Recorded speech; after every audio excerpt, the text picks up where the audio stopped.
Hello everyone and welcome back. Today we are going to be discussing this little number. More specifically, the bosses and how I feel about each one of them.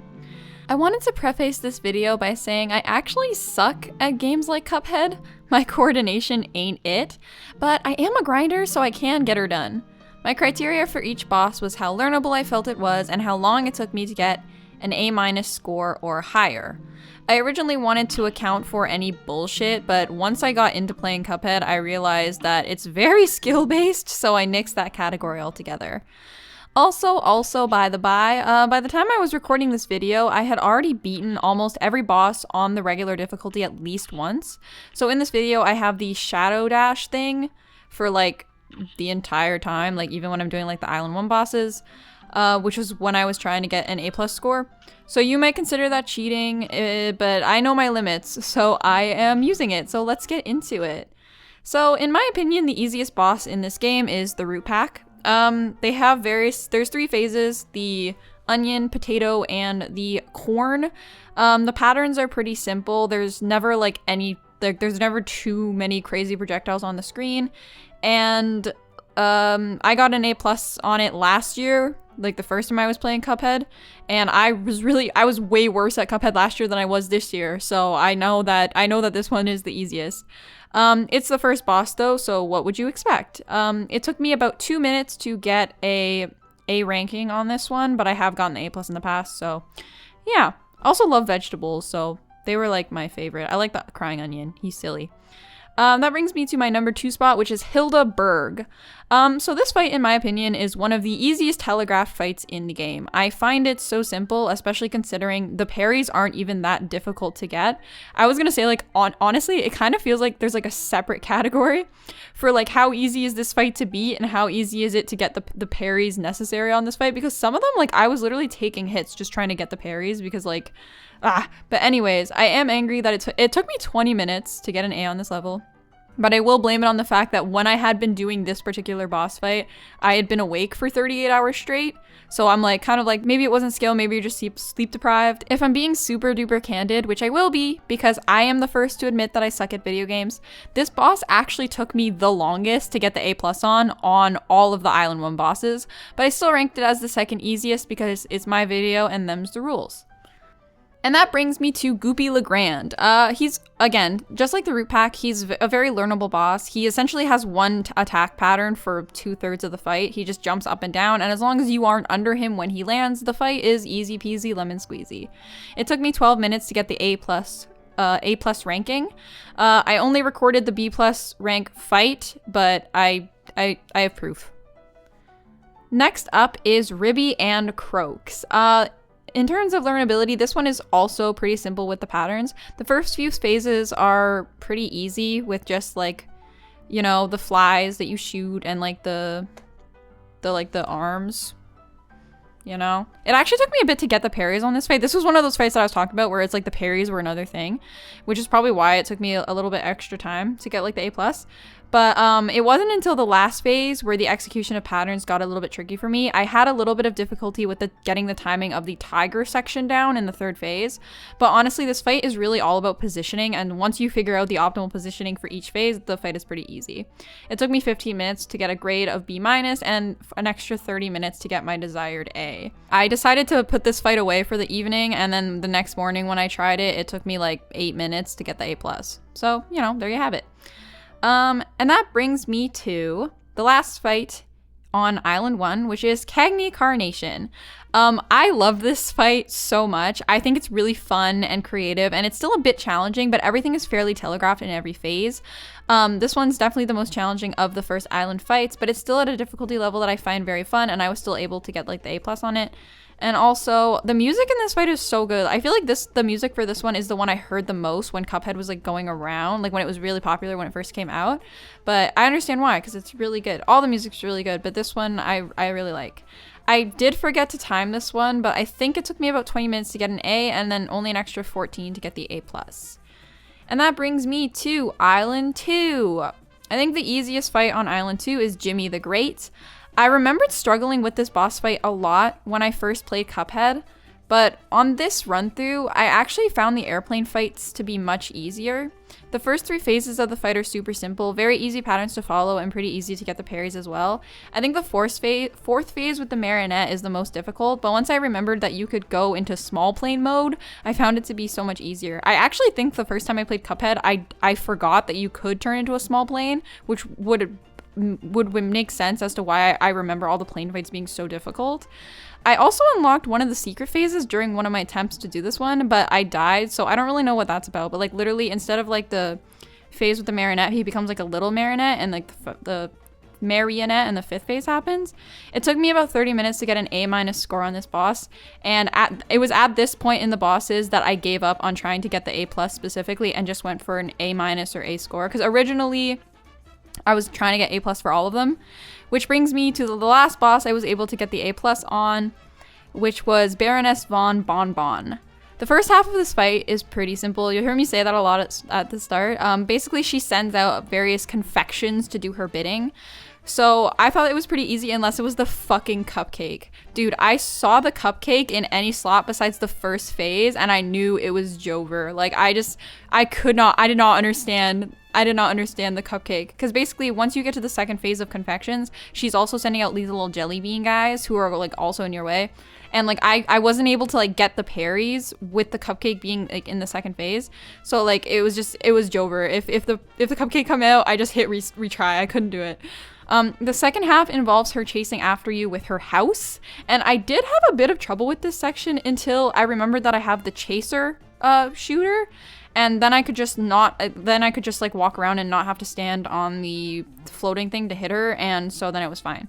It took me 55 minutes to get the A score on this one, a time I am embarrassed about to say the least, but I did manage to get the A+ on this one, so yippee go me. And that brings me to my next entry, Beppi the Clown. So this is actually one of my favorite boss fights on Island 2. This is another one that I remembered being really difficult, but then when I went back to it, I didn't find it as challenging, because like muscle memory is crazy, guys. Like we just like, I don't know, muscle memory is nuts. But I think this fight is really fun, and the music is super catchy. And if you're using the invisible dash or the shadow dash like I was, then the first 2 phases of this boss fight are fairly simple. You're able to dodge both his little go-kart and a majority of the dog balloons with it.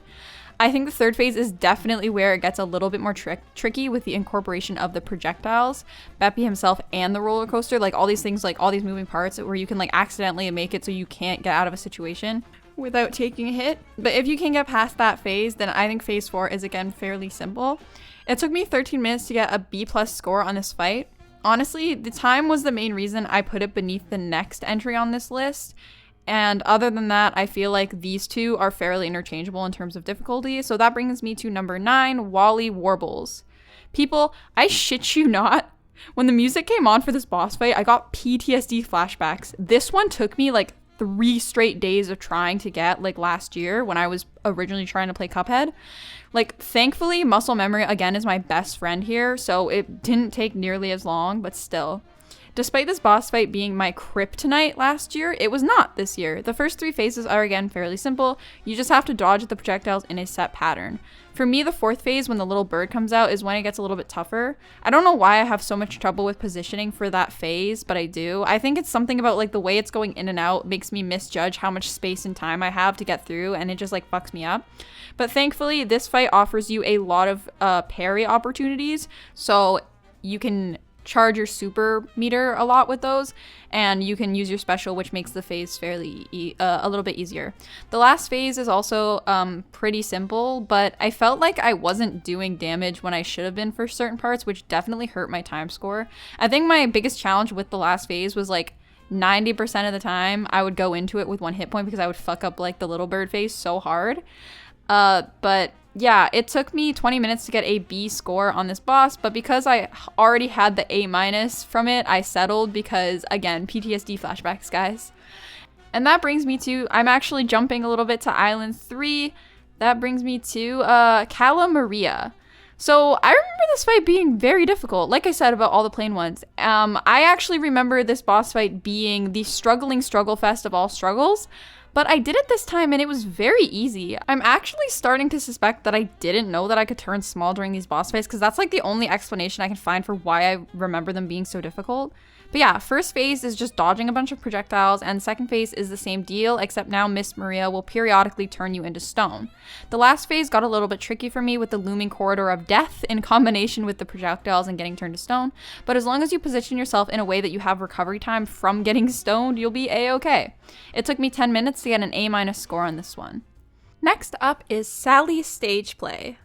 This one was actually pretty tough for me to place because, like, on one hand, I remember this one being tough, but, like, maybe because it took me so long the first time around, my muscle memory kicked in, and that's why I didn't find it difficult this time around. The first two phases were pretty simple to get through, basically just navigating the map while Sally threw fans and rats at you, and babies threw bottles at you. Phase 3, I actually found really cool with the stage directions on the left-hand side. And I honestly don't even remember phase 4, so it was probably pretty easy. It took me 17 minutes to get an A- score on this one. And that brings me to number 12, Captain Brineybeard. This fight is really fun. And I found it to be one of the easier fights on the third island, and still easier than Grim Matchstick in my opinion, which is the last fight of Island 2 that we haven't talked about yet. The first, I don't even know how many phases kind of build on each other. I brought the chaser gun into this fight because the pirate sits on top of his ship. At first, you just have to dodge the angry barrels and the projectiles Captain Angry Pants is firing at you, and that contributes to the ease of this fight as well, because the parries are super easy to get from the cannon. As you go through the fight, the ship starts spitting cannonballs at you, and the captain starts summoning his lackeys, which are, again, pretty easy to deal with once you know what they do. The octopus just makes your screen a bit dark. The shark hops up on the left side of the plank, so if you see his little fin, just move over to the right. And the sea puppers hop up on the right side, so similarly, if you see the little eye thing that indicates they're coming, you can just, move over a bit, and they're very easily killed with the chaser gun, as long as you can bear the guilt of their tiny dog collars floating up into doggy heaven. I actually had the most trouble with the last phase because I kept forgetting to duck through his beam of death, but once you remember to do that, it is similarly easy. It took me 25 minutes to get an A- on this one. And that brings me to number 13, Grim Matchstick. This was the trickiest fight for me up until that point. I honestly, I got a little, iffy about putting certain Island 3 fights before Grim Matchstick, but it was actually mostly a time thing because the Grim Matchstick took me so much longer than the Island 3 ones that I figured it must have been more difficult for me, obviously, if it took me longer. The first phase of Grim Matchstick is relatively simple, with the big old dragon either spitting fire or rings at you or trying to whack you with his tail.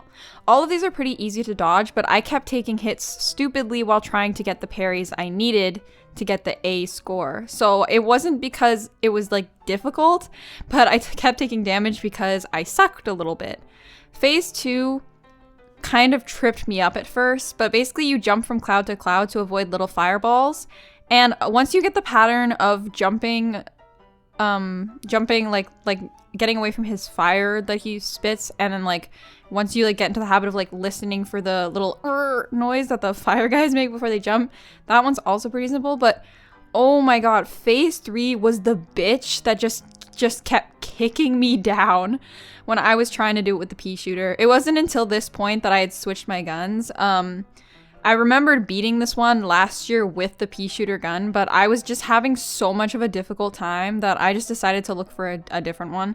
So I picked the lobber because you could just stand up in the high clouds and just kind of shoot it down at him, and that made it I basically beat it immediately once I did that. So yeah, at this point it's when you want to start looking at your weaponry. But it took me about an hour to get an A- score on this fight, so it took me a very long time, in other words. So yeah, that's the main reason why it's above some of the Island 3 fights. And that takes me back to Island 3 with number 14, Rumor Honeybottoms. I have such a fucking love-hate relationship with this fight. For this fight, I equipped the chaser as my second gun because, believe me, you need the auto-aim to give your brain a little bit more leeway to think, because if you have to think about positioning yourself to do damage while also trying to dodge all of the shit that is going on, you're going to have a hell of a time. The first phase involves the queen summoning a little police guy. I had a lot of trouble with it at first because I didn't know how to position myself to get the parries I needed to get the A score. But I found out that if you stand on the left side for the most part, you can pretty easily just get all 3 of the parries that you see me doing in this video. I hope that I did it successfully in the footage I took. I'm pretty sure I did, but we'll see in the editing process. Teehee. Yeah, phase 2 has the queen bee come down and try to use various tricks to kill you. The pink balls of light and the black triangles of death are simple, and the black triangles of death also shoot parryable projectiles, so you can make up the rest of your parry score there if need be, but I prefer to just get the parries all in the first phase and then just focus on dodging. But guys, oh my god, when she was shooting the fucking missiles at me, it took me forever to understand the pattern to that.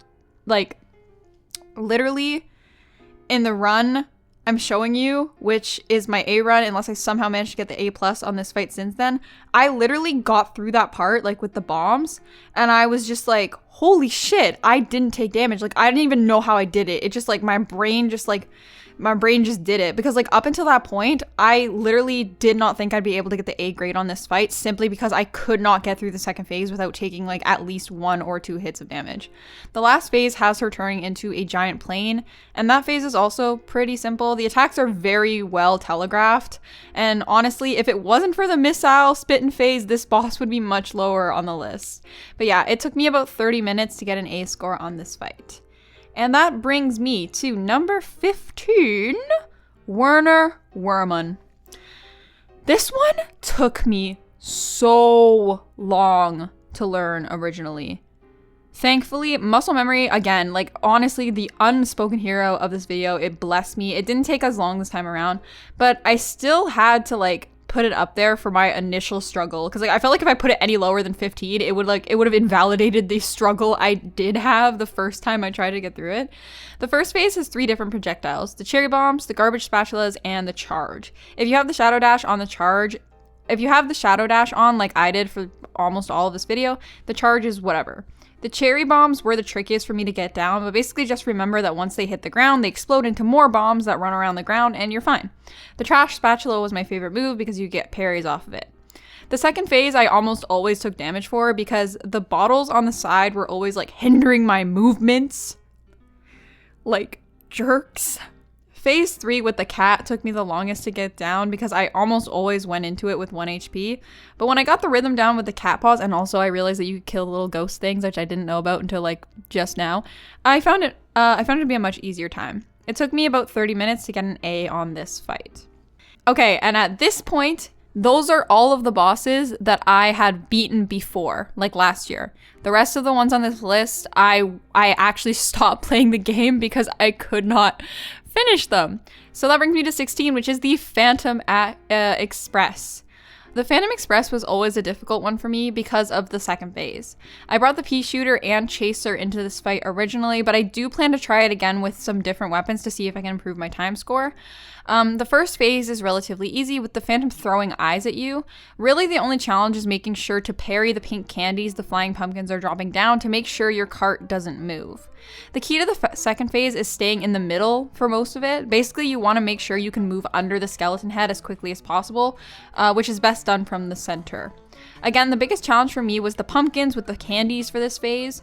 The third phase is again pretty simple, and this is where I switched to the chaser gun. Essentially, you want to stay in the middle until one side telegraphs to attack you, and then you move to the other side.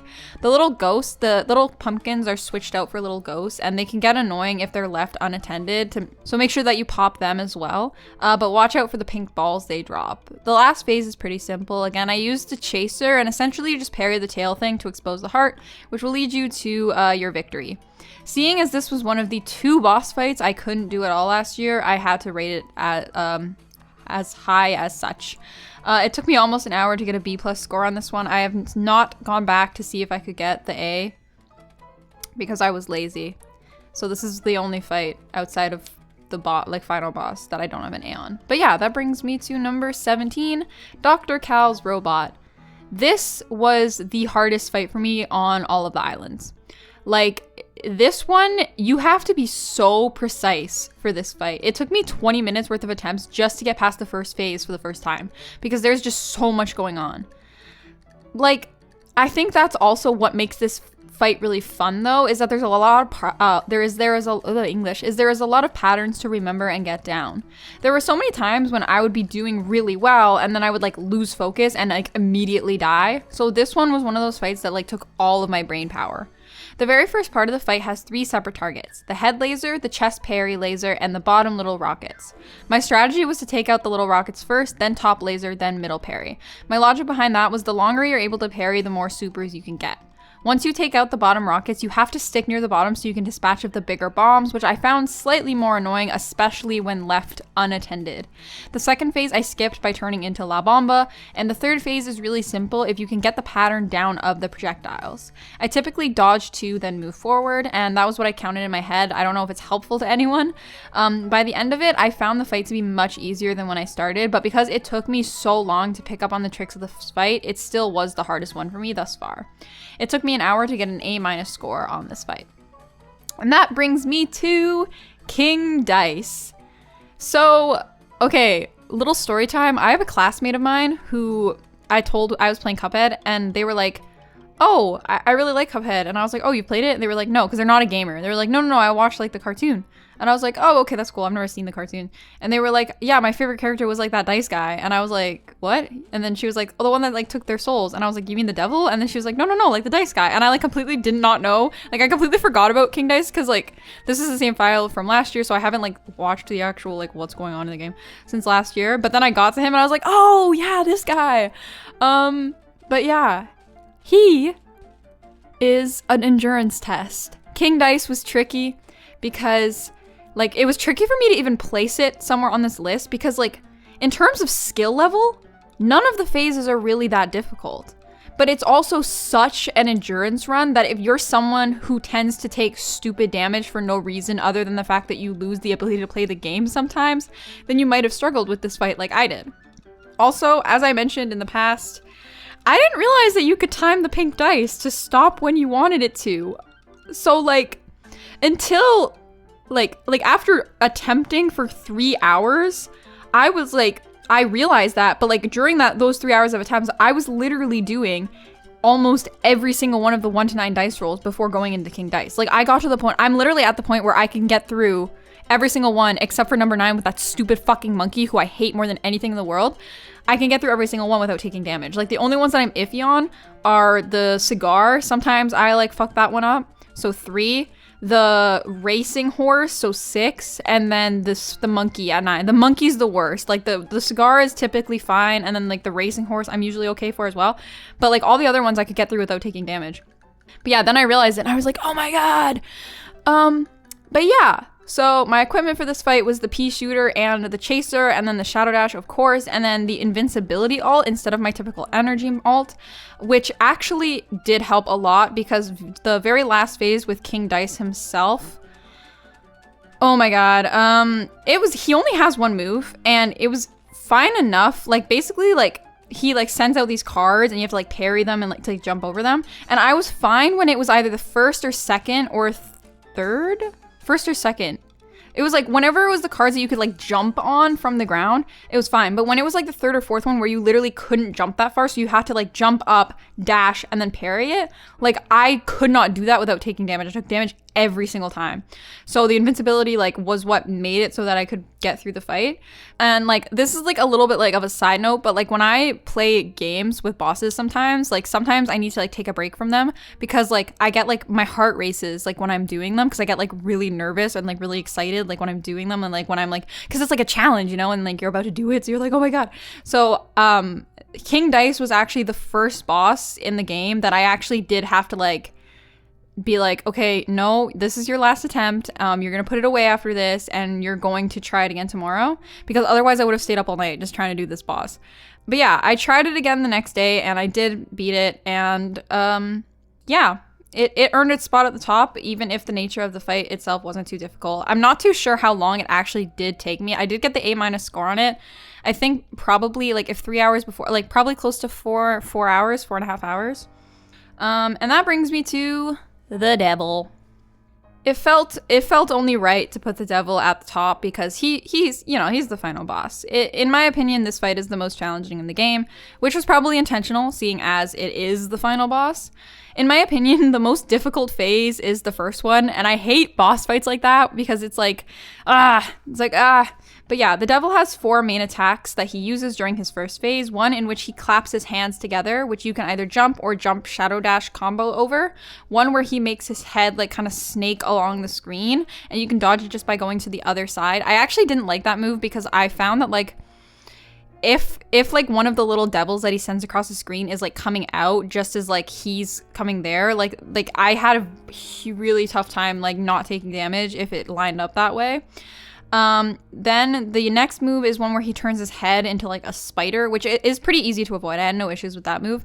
And then the last one is he has like 3 different summonings of like projectiles on the screen. The easiest was like the bouncy balls, and my least favorite was like the ring of fire with the parry one in the middle, because I would fuck up that parry without fail almost every single time. And when I didn't fuck it up, and like I would parry it, he would do his clappy hands move while I was already like mid jump trying to dodge that ring of fire, and then I would just get like take the damage anyway. I think phases 2 to 4 are actually much easier, but because I would do stupid shit during phase 1, it would lead me to only having 1 hit point almost every single time I went into phases 2 to 4.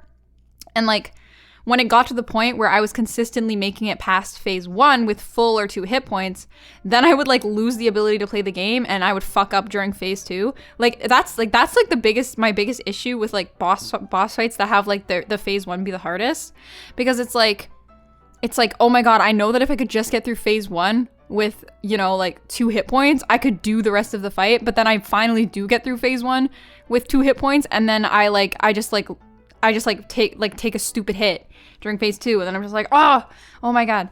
So yeah, it's just like, it was just a skill issue all around, really, is what it was. So yeah, as for equipment, I brought the chaser and the spread gun into this fight, the shadow dash because it's the pinnacle of my defense operatives, and the energy beam alt. I tried it with the invincibility for like the first few tries, but I found that it wasn't really conducive to like anything, so I just brought the energy beam. It took me about a total of 5 hours of attempts to beat this boss, which took me longer than any boss in the game, so that's another reason why he gets to be at the top. So yeah, that's my Cuphead boss ranking. I really wanted to have this video up in November for Indie Month, but I missed it by a little bit because it took me a bit longer to play Cuphead than I thought it would. I'm honestly feeling a bit Cupheaded out, so I didn't do the DLC boss fights for this video. I thought I was going to include them originally, but I'm at the point where I'm kind of like, I don't want to do it right now, so I'm going to definitely get back to it at a later date. But yeah, let me know in the comments which boss was the hardest for you. I would love to know your thoughts. So yeah, thank you so much for watching, and I will catch you on the next one.